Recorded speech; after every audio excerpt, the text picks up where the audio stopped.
আসসালামু আলাইকুম। শুরু করতে যাচ্ছি নতুন আরও একটি ভিডিও। এই ভিডিওটা আমার আপুরা যখন এসেছিল তখনকার সময়ের ভিডিও। তো ছোট, ছোট ক্লিপস থেকেই আমি এই ভিডিওটা তৈরি করেছি। আর সেটা আমি আপনাদের সাথে শেয়ার করছি। স্মৃতি হিসেবে এটা থেকে যাবে এজন্য। তাগাতাই হলো ফিলিপাইনের সেভিতে প্রদেশের একটা জনপ্রিয় পাহাড়ি শহর। সমুদ্রপৃষ্ঠ থেকে প্রায় ৬০০ থেকে ৭০০ মিটার উচ্চতায় এটা অবস্থিত। যদিও তুলনামূলক একটু শীতল আবহাওয়া এখানে থাকে, কিন্তু আমরা যেদিন গিয়েছিলাম সেদিন আমাদের সেই ফিলটা হয় নাই। আমাদের প্রচণ্ড গরম লেগেছিল। এই জায়গাটার নাম পিপলস স্কাই ভিউ পয়েন্ট। ট্যুরিস্টরা ফিলিপাইনে ঘুরতে আসলে এই জায়গাটায় তারা ঘুরতে আসেন। বলে না মাস্ট ভিজিট প্লেস, তো এই জায়গাটা সেই রকমই। তো আমি আর আমার বোন কিছু ছবি, ভিডিও এইগুলো মানে তৈরি করছিলাম। আর আমরা শুধু এই কয়জনই না, আমরা অনেকজনই এখানে এসেছিলাম। আমার হাজব্যান্ডের অফিসের কলিগ, তাদের ফ্যামিলি সবাই মিলে আমরা একসাথে এসেছিলাম। তো এখানে শুধু এই জায়গাটায় না, এখান থেকে আমাদের আরও বেশ কয়েকটা জায়গায় ঘুরতে যাওয়ার প্ল্যান ছিল। তো আমাদের যে প্রাইভেট কারটা ছিল ওই পর্যন্ত আমরা উপর থেকে মানে হেঁটেই নেমেছিলাম। তারপরে এখান থেকে আমরা চলে গেলাম আরেকটা ট্যুরিস্ট স্পটে। তো এরকম ছোট, ছোট করে আমরা আসলে আমাদের ঘোরাঘুরিগুলো করেছি। এবার এসেছি তাল ভলকানোতে। হচ্ছে অ্যাক্টিভ একটা তাল ভলকানো।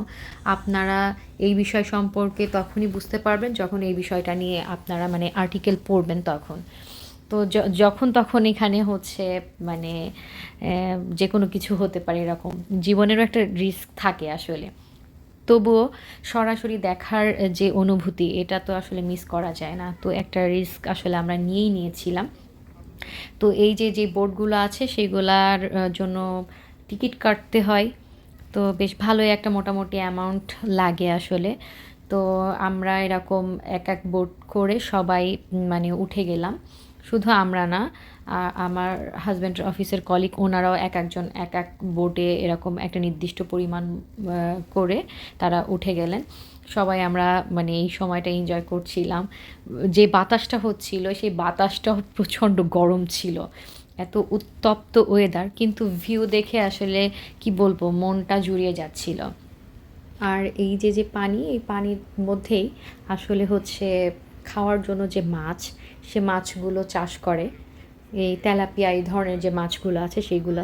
তো ওই পানি থেকেও না মাঝে মাঝে বেশ একটু বাজে স্মেল আসছিল। কারণ ওই যে মাছ চাষের জন্য আবার বেশ কিছু মাছ মারা গিয়েছিল। তো ভেসে ভেসে উঠছিল, এগুলো দেখছিলাম। কোথাও কোথাও ট্যাঙ্ক ভরে ভরে মাছ উঠিয়ে জেলেরা রাখছিল, সেগুলোও দেখছিলাম। কিন্তু ভিউ অসাধারণ, অসাধারণ। আকাশগুলো দেখলে মনে হচ্ছিল যে হচ্ছে তুলার মতো একটা নরম কিছু আছে যেটা হাত দিলেই ধরা যাবে। এই ফিলিংসটা আসলে কি হচ্ছিল আসলে বলে বোঝানো যাবে না। গরম ওয়েদার, পানিতে এরকম একটু ব্যাড স্মেল, দুর্গন্ধ, প্লাস হচ্ছে এত সুন্দর একটা ভিউ। আবার বোটে চড়ে যাচ্ছি নতুন আর একটা জায়গায়, যেটা হচ্ছে অনেক ফেমাস। সব কিছু মিলিয়ে কি বলবো, আসলে ভাষা খুঁজে পাচ্ছিলাম না। আর যে দূরের সাইডের বোটগুলো দেখা যাচ্ছিলো ওইগুলোতে আমার হাজব্যান্ডের কলিগ ওনারাও ছিলেন। আর এই যে ছোটো ছোটো পাহাড়, আকাশ, মানে কি যে সুন্দর, দারুণ একটা অনুভূতি হচ্ছিল। আর আপনারাই দেখুন, আপনাদেরও ভালো লাগবে আশা করি। দেখতেই কতটা সুন্দর লাগছে। ওই যে দেখা যাচ্ছে তাল ভলকানো। তো ওই জায়গাটা ঘুরে এবার চলে আসলাম দুপুরের লাঞ্চ করতে। এটাও একটা দারুণ লোকেশানে। উপরের যে ভিউ আপনারা দেখতে পাচ্ছেন কি যে সুন্দর। তো খাবার দিতে তাদেরও একটু বেশ সময় লেগেছিল। জাপানিজ একটা রেস্টুরেন্ট। তো অপেক্ষা করছিলাম, আর এই যে এসে এরকম ভিউ দেখলাম, একটু ধারণও করলাম। তারপরে খাবার খেয়ে চলে গেলাম বাচ্চাদের জন্য একটা পার্কে। তো এই যে আমরা আর অনেক লম্বা একটা সিরিয়াল দিয়ে এরকম বিভিন্ন জায়গাগুলোতে গেলাম। আর আমি তো এর মধ্যে অলরেডি ক্লান্ত হয়ে গিয়েছিলাম।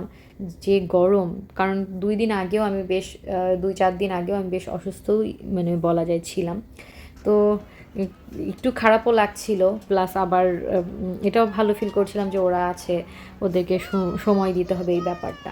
তো যতটুকু যা ওঠা যায় উঠেছিলাম, সবগুলো রাইডে উঠতে পারিনি কারণ অনেক লম্বা লাইন ছিল।